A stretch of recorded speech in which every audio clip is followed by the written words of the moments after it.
قادری کر قادری رق قادریوں میں اٹھا، قادری کر قادری رق قادریوں میں اٹھا، قدر عبد القادر قدرت نما کے واسطے۔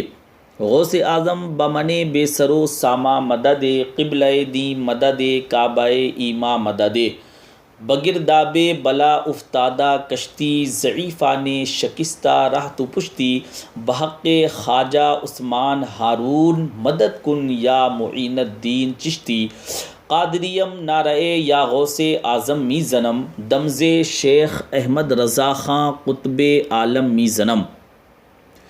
دل کی گہرائیوں سے حضور علیہ الصلاۃ والتسلیم کی مقدس بارگاہ میں درود و سلام۔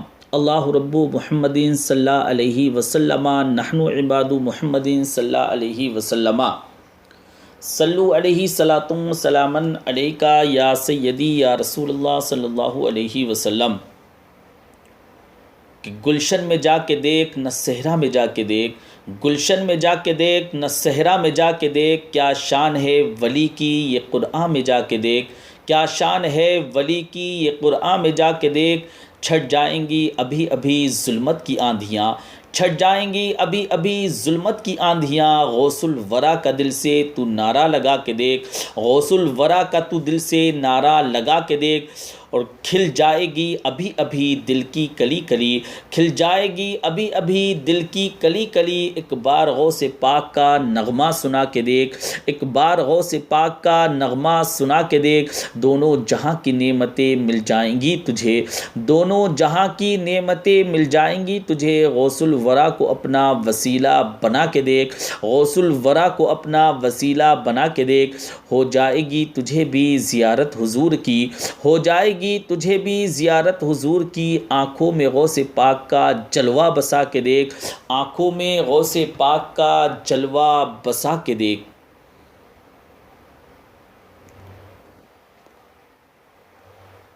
حضرات، سیدنا غوث اعظم رضی اللہ تعالی عنہ کے زمانے میں ایک گویہ تھا۔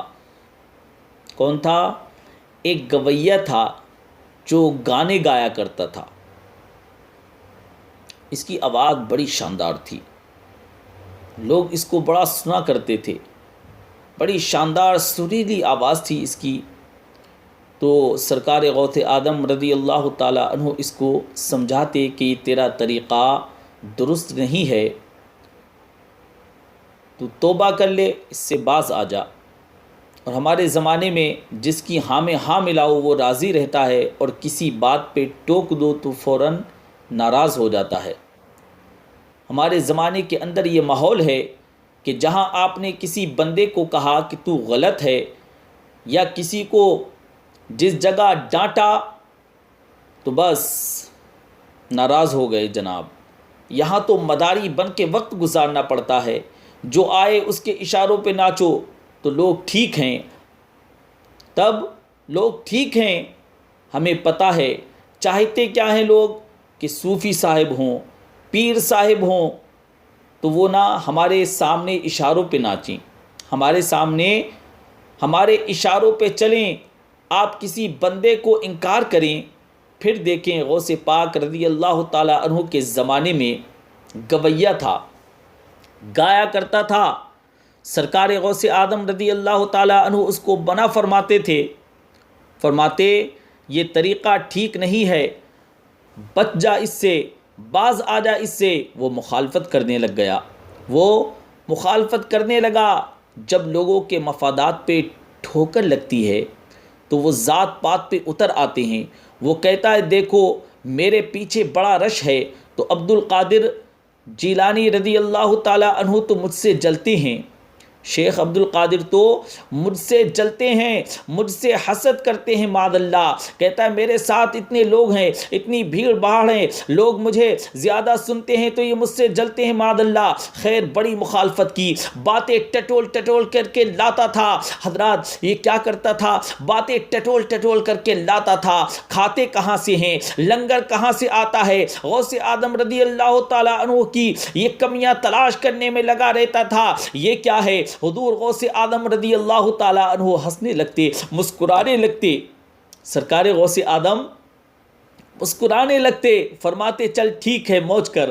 وقت گزرتا گیا، بوڑھا ہو گیا، لوگ اس کی آواز کے دیوانے تھے۔ گلے کی آواز بڑی سریلی تھی، اب وہ دھیمی پڑ گئی۔ اب وہ جو اسے سنتے تھے نا، وہ کسی اور کو سننے لگ گئے۔ گھر میں جب تک پیسے آتے تھے تب تک تو گھر میں بھی بڑی قدر تھی، اب جب گھر میں کچھ نہیں دیا تو بچوں نے بھی نکال دیا۔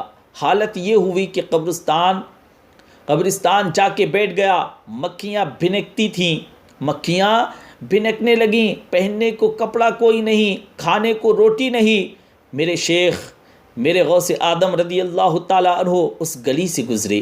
سرکار غوث آدم رضی اللہ تعالیٰ عنہ کا اس گلی سے گزرنا ہوا۔ جب غوث پاک رضی اللہ تعالیٰ عنہ گزرے تو اس کی حالت یہ دیکھی تو محبوب پاک صلی اللہ علیہ وآلہ وسلم کا وہ طریقہ یاد آ گیا، حضور علیہ الصلاۃ والتسلیم کا وہ طریقہ یاد آ گیا، نانا جان کا وہ طریقہ یاد آ گیا۔ سلام اس پر کہ جس نے دشمنوں کو بھی قبائیں دیں، سلام اس پر کہ جس نے دشمنوں کو بھی قبائیں دیں، سلام اس پر کہ جس نے گالیاں سن کر دعائیں دیں، سلام اس پر کہ جس نے گالیاں سن کر دعائیں دیں۔ تو حضور غوث آدم رضی اللہ تعالیٰ عنہ گھر گئے، غلام کو بلایا، فرمایا 100 دینار لے جا، فرمایا 100 دینار لے جا، اس گویے کو دے آ، بتانا نہیں کس نے بھیجے ہیں، دے کر کے لوٹ آنا۔ وہ کہتا ہے میں گیا تو بڑی بری حالت تھی، کہتا ہے میں نے دیکھا بڑی بری حالت تھی، پھٹے ہوئے کپڑے، خستہ حال، جا کر کے 100 دینار دے دیے۔ میں نے کہا لو اسے رکھ لو۔ آنکھیں کھولیں تو بڑھاپے سے بری حالت تھی، بیمار تھا، کہنے لگا کس نے بھیجے ہیں؟ تو میں نے کہا مجھے پہنچانے کا حکم ہے، بتانے کا نہیں۔ سرکار غوث آدم رضی اللہ تعالیٰ عنہ کا یہ غلام کہتا ہے مجھے پہنچانے کا حکم ہے، بتانے کا نہیں۔ تو کہتے ہیں اس کی آنکھوں میں آنسو آ گئے، کہنے لگا میں بھی سارے بغداد کو جانتا ہوں، مجھے پتا ہے اس حالت پہ اگر مجھ پہ کوئی کرم کر سکتا ہے تو وہ عبد القادر جیلانی ہے، مجھے بھی پتا ہے، میں بھی جانتا ہوں اس حال میں گرے ہوئے کو تھامنا اگر کسی کا طریقہ ہے تو وہ غوث آدم ہی ہے، وہ پیرانے پیر ہی ہیں، وہ دستگیر ہیں، وہ پیرانے پیر دستگیر شیخ عبد القادر جیلانی ہیں، انہی کی ذات ہے، وہی مجھ پہ کرم کر سکتے ہیں، ان کے علاوہ کوئی کرم نہیں کر سکتا۔ خادم کہتا ہے میں دے کے آیا تو وہ میرے پیچھے پیچھے چلنے لگا۔ حضور غوث آدم رضی اللہ تعالیٰ عنہ پڑھا رہے تھے، درس دے رہے تھے، تو سامنے آ کے کھڑا ہو گیا، نظر اٹھائی، آپ نے فرمایا میں کیا خدمت کر سکتا ہوں؟ سرکار غوث آدم فرمانے لگے آپ کی میں کیا خدمت کر سکتا ہوں؟ اس نے چیخ ماری، رونے لگا، سارو قطار رونے لگا، قدموں میں گر گیا، کہنے لگا عبد القادر تو میرے نبی کا سچا وارث ہے، تو میرے نبی کا سچا وارث ہے، تو سچا وارث ہے نبی کریم صلی اللہ علیہ وآلہ وسلم کا۔ میں ساری زندگی مخالفت کرتا رہا اور جب میرا کوئی نہیں بنا، جب کہتا ہے میرا کوئی نہیں بنا تو میرا بن گیا ہے، سبحان اللہ۔ اب مجھے اس بڑھاپے میں توبہ، کہتا ہے اب مجھے بتا اس بڑھاپے میں توبہ کر لوں تو کیا رب تبارک و تعالیٰ میری توبہ قبول فرما لے گا؟ تو غوث آدم رضی اللہ تعالیٰ عنہ فرمانے لگے تو سچے دل سے توبہ کر، اللہ تبارک و تعالیٰ تیری توبہ قبول فرمائے گا، تیری توبہ قبول فرما لے گا اور تجھے اپنے نیک بندوں میں شامل بھی فرمائے گا۔ شرط یہ ہے کہ سچے دل سے کر، اخلاق کے لیے آئے، کردار کے لیے آئے، تربیت کے لیے آئے۔ ان لوگوں نے اپنے عمل سے ڈھیروں لوگوں کی زندگیاں بدل دیں۔ غوث آدم رضی اللہ تعالیٰ عنہ مزدوروں کی طرح دین کا کام کرتے تھے۔ میں نے بڑا سوچ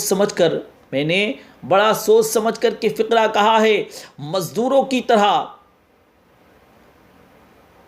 سرکار غوث آدم اس طریقے سے کام کرتے تھے جس طریقے سے مزدور کام کرتے ہیں۔ میں نے اپنے یہاں کچھ ایسے بھی لوگ دیکھے ہیں جو دہاڑی کر کے آتے تھے، شام کو دہاڑی کر کے آیا 5 بجے تک، شام کو کسی آدمی نے مٹی ڈالنی ہے، اپنے گھر کے اندر تو اس نے بھی ٹھیکہ کر لیا ہے. اس نے کہا کہ میں 300 روپے دوں گا، مٹی اٹھا کے ڈالو. تو وہ مزدور گھر آیا، اس نے کہا چلو بچوں کے کپڑے بھی لینے ہیں، عید بھی قریب آ رہی ہے. یہ مزدور لوگ بڑی جد و جہد کرتے ہیں، تو رات کو مٹی ڈال دی، رات کو بھی مٹی ڈال دی، ڈبل کام کر لیا. حضور غوث اعظم رضی اللہ تعالیٰ عنہ نے مزدوروں کی طرح دین کا کام کیا ہے.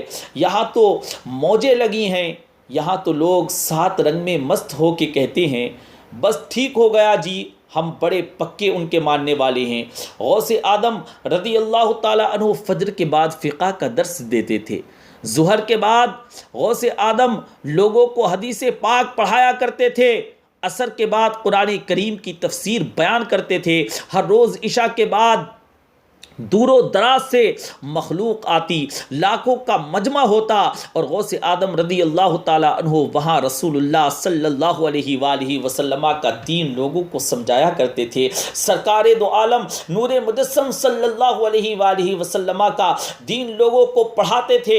1000 آدمی کاغذ قلم لے کر کے، 1000 علماء کاغذ قلم لے کر کے سرکار غوث اعظم رضی اللہ تعالیٰ عنہ کی بارگاہ میں بیٹھا کرتے تھے. حضور غوث اعظم رضی اللہ تعالیٰ عنہ جب تفسیر بیان کرتے تھے تو اسے لکھا جاتا تھا. یہ حضور غوث اعظم رضی اللہ تعالیٰ عنہ کا طریقہ ہے. غوث اعظم رضی اللہ تعالیٰ عنہ بغداد کی جامع مسجد کے خطیب تھے. جامعہ نظامیہ کے نام سے غوث اعظم رضی اللہ تعالیٰ عنہ نے مدرسہ بنایا ہوا تھا. وہ ایک ادارے کے پرنسپل تھے. اور ہمارے یہاں جسے اردو بھی پڑھنی نہ آئے، جسے اردو بھی صحیح سے پڑھنی نہ آتی ہو، وہ کہتا ہے میں ولی ہوں، مجھے غوث پاک رضی اللہ تعالیٰ عنہ کا فیض ہے. تجھے کس طرح کا فیض ہے؟ آپ فرمایا کرتے تھے جس کی زبان میں تاثیر زیادہ ہو سمجھو میرا فیض اسے زیادہ ملا ہوا ہے. آپ تقریر کرتے تھے، خطبہ دیتے تھے، خطبہ دیتے تھے، روز رات کو بیٹھتے تھے. یہاں پیر صاحب کے پاس علم لدنی ہے. پیر صاحب کا عالم یہ ہے، انہیں علم لدنی ہے، بس لوگوں سے پیسے کھینچنا ہے، اپنی دکان چمکانی ہے، خدمت دین نہیں کرنی، بس دکان چمکانی ہے. آج کل کے پیروں کا حال یہ ہے، اور سرکار غوث اعظم کا حال یہ تھا. دن رات اللہ رسول کے کام میں لگے رہتے تھے. تو اے لوگو، حضور علیہ الصلاۃ والتسلیم کے دین کی خدمت دل سے کیجئے گا، سرکار کے دین کی خدمت دل سے کیجئے گا، یہی آپ کے کام آئے گا. جب آپ دل سے کریں گے تو رب تبارک و تعالیٰ آپ کے نام کو روشن کر دے گا، آپ کو مٹنے نہیں دے گا. لیکن شرط یہ ہے کہ دل سے کیجئے گا. رب تبارک و تعالیٰ کی بارگاہ میں دعا ہے کہ میرے اس بولنے میں جو بھی لغزش آئی ہو اللہ کریم اس کو معاف فرمائے، اور ہم سب کو سننے سے زیادہ عمل پیرا ہونے کی توفیق رفیق مرحمت فرمائے. آمین بجاہ النبی الامین صلی اللہ علیہ وسلم.